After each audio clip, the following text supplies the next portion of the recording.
Radio is performed in front of a live studio audience in Flagstone, Arizona, USA. Flagstone 4, episode 98, Groundhog Chaos, starring Andrew Beesto as Tucker. As Emma. Alexis Garcia as Marley. Julia Cope as Rex, the Talking Hound. And AJ Miniglia as the narrator. Directed by Luis Fernandez. The Flagstone 4 is produced by Taylor Salazar. In humble Flagstone, evil lurks. In many forms it strikes, casting fear into the city throughout the day and night. To whom will Flagstonians turn when villains come around? The Conductor, Enviro Girl, Hemp Hero, and Rex, the Sexy Hound. The Flagstone 4.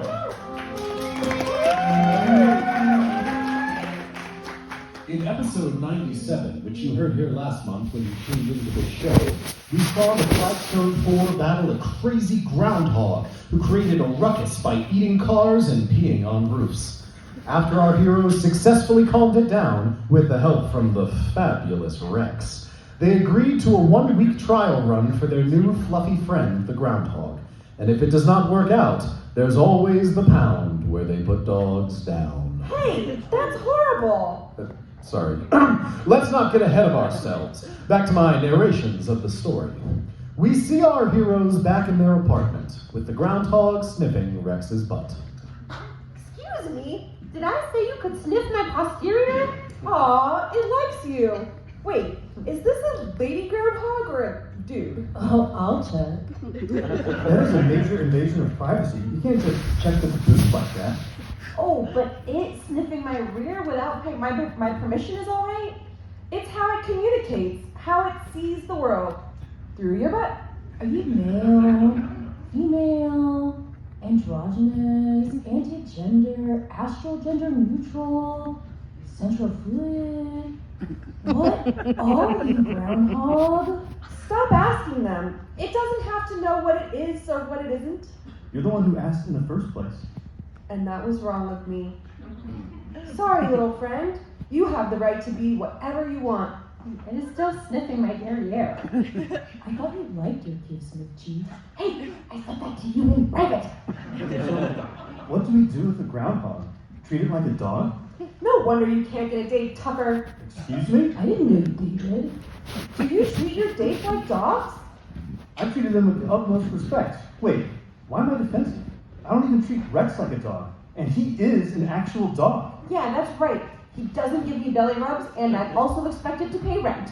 For the record, the only reason I don't date now is because I spend too much time with my train collection. And when I said treat the groundhog like a dog, I meant should we take it for a walk, give it water, teach it to sit? Do you think I'll ever get a date? Of course, Rex. Someone will want you. Look, the groundhog has stopped sniffing your butt. Aw, look at the way it's looking at you, Rex. I think the groundhog is in love with Rex. There the groundhog was, staring at Rex with googly eyes. Was it love? Was it lust? Were the fumes from Rex's derriere hypnotic like a love potion? Will Rex and the groundhog go on a date? I hope not. Audience, I have an admission to make. I secretly have a crush on Rex, which he cannot ever find out about, and if he did, then I would be forced to marry the groundhog out of pure embarrassment. Oh dear, I hope the Flagstone 4 never find out. Rex can never know how I dream about him every night after the show and yearn for the touch of his soft, fluffy paws. It would mean the death of my career. Darn it, I still must do my job. Yes, they did hear everything the narrator said. Oh. And I am the narrator. Shit. Way to go, Rex. Both the groundhog and the narrator want you bad. Congratulations, Rex. You're wanted. And it's great to hear the narrator be, well, more human. not so in control, always so descriptive and expositional. Oh, no. It's okay, Mary. No. It's healthy to confess your feelings, or else you just bottle it up for years and you'd never know if Rex feels the same. Wait, I still don't know how Rex feels about me. Can you hear me? Yes! Sorry, Paul. I still must do my job. Tucker turns to Rex. What is it going to be, Rex? The groundhog or the narrator? I mean, is there a third option? You always have options. You can always do option 1 or option 2 or option 3 or option 4 or option 5. Martin keeps counting endlessly. Hey, I still must narrate. Oh dear, I knew it. I knew Rex would never want me. Narrator, give Rex a second. No peer pressuring. You can hear me? Yes! I would be open to going on a date. Really? You would let me buy you dinner? And dessert. I'll buy anything for you, Rex. Anything? Like 1 thing or 2 things? 3 things, 4 things. Marley keeps counting in his head all the things I could buy for Rex. Rex really wants a new train, life size. Oh, you don't have to buy me anything. A miniature train model would also suffice. Or a lifetime supply of vegan ice cream. For Rex, of course, not me. Guys, stop trying to manipulate the narrator. He's obviously blinded by his love for me and his inability to keep describing us. Oh, sweet, describe us. It's true.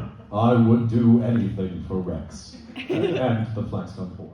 After I say that, the Flagstone 4 all look at each other in amazement at how great the narration is. All these years watching you turn into the sexy hound you are, narrating your adventures, seeing you save lives, solving equations, the way you shake your tail when you're happy, how you drool when eating, how you bark in your sleep. I just can't resist. You complete me. I think I hear wedding bells. Stop it, Tucker. No pressure, narrator and Rex. Okay, I'm open to 1 date, but I want to keep my options open, just in case. Of course. I don't want to tie you down. 1 date is a dream come true. Are you free tonight? Well, I suppose I am. This is super cute and all, but where's the groundhog? It appears that the Flagstone 4 and the narrator, that's me, got so distracted by the love confession that we all forgot about the creature. And now it is running wild in the affordable Flagstaff duplex apartment. As wild as my love for Rex. Oh, it ate everything in the kitchen. Not the kitchen. It ate half of the kitchen table, the sink, and all of my homegrown mushrooms. The kitchen was indeed a mess. The fridge empty. Half of the kitchen table non-existent. All of Emma's homegrown mushrooms were floating in the groundhog's stomach. The narrator would never do something like that. I knew a one-week trial run with the groundhog was a bad idea. Maybe it's jealous the narrator got a date with Rex. Rex is irresistible in a friend, non-sexual, platonic type of way, of course. The groundhog was jealous that the good-looking, eloquent, great describer of things got the date with Rex. And now, the groundhog is peeing on the narrator. That's on my leg. It is actively peeing on my leg. It's a boy! You don't know that. You don't need to know that. We love them regardless. That's it. To the pound. That groundhog is no longer welcome here. But peeing is natural, dude. It's a natural thing to do. People pee, dogs pee, birds pee, bees pee, trees pee. Marley really tried to describe all the things that he... Rex just sat looking handsome, with a waft of air flowing through his hair. Back to the story about the problematic groundhog, Tucker says... But it's peeing on someone's leg without consent. If it had consent, that is entirely different. People pay good money for that. In fact, I read that. Did you pee on your dates without consent? Is this why this is so triggering for you? What? No. I love trains more than I love pee, and apparently that is a big problem with some modern dates. But should we take the groundhog to the pound as our date narrator? No, that's awful. Over 650,000 animals are euthanized each year in animal shelters. I will not allow it. Out of everyone, Rex, you should know better, given your ancestry, your people. Emma, you're right. I'm sorry. Narrator, would you spend our first date looking for a good, healthy, peaceful, forever home for the groundhog? Wow, that would be epic. Me, part of the story, not having to narrate and then spend time with Rex. Yes, but just so we're clear, if at any point I find a better option, I will be taking it. Understood? That doesn't sound like a healthy way to start a possible character-narrator relationship. Oh, sorry, you're right. I got carried away. And I have never entered the story before. I don't even know where we are or where we are going next. I am one of you! Is this what modern dating is like? Open, boundary breaking, yet confusing? Is this how the kids are doing it now? Rex, where did you learn this? You've never dated before. I don't know. Groundhog sniffing my duff really woke something in me. Oh, Rex, it's perfectly okay to search for better options. Just be kind and enjoy your date with the narrator, and don't think about it too much. No pressure. You have full permission to break my heart. Let's take it slow. We are in unfamiliar territory here. What are you going to do about the kitchen? It was taking up too much room. The half table is so much more convenient. And who needs a sink anyways? I never wash my hands. So, you're not fixing any of the mess that the groundhog created? The kitchen is perfect, just the way it is. Think of it as minimal. Even if it did get a little uglier and less functional, it's somehow better. I'm ready for my date with the narrator now. Oh boy.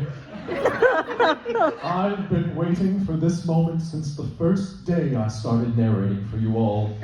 Let's find this groundhog a new home. Our boy's growing up. Have fun, you two. Don't get too crazy. Get as crazy as the two of you want. YOLO, am I right? Thanks, guys. I'm becoming a more mature dog. Wow, my first date. And with my first option. Oh! Well, technically, the groundhog was your first option, which led to you learning about your second option, where you realize you potentially have a third option, which could then lead to a fourth option before you know it. You've gone through all your options, and you're left with me. Oh, bye, guys. And off they went. The narrator, yes, that's me, and his handsome date, Rex, off into the sunset together to deliver this smelly groundhog to a new home, where it will most likely break things, eat objects, and pee on people, but this time with full consent. Anyways, how will the date between these two hunks go? Will it end in misery, heartbreak, passion, ever-loving happiness? Will Rex realize I'm his best option? Oh. Not likely. Oh, Rex, you're so funny. Flagstone is safe for another day. Danger has come and gone, mainly because of Rex. The Flagstone 4 protects the good, especially that sexy Rex character, from dusk until the dawn. But how long will the safety last? How long will all be well? What will the Flagstone 4 face next? Only time will tell.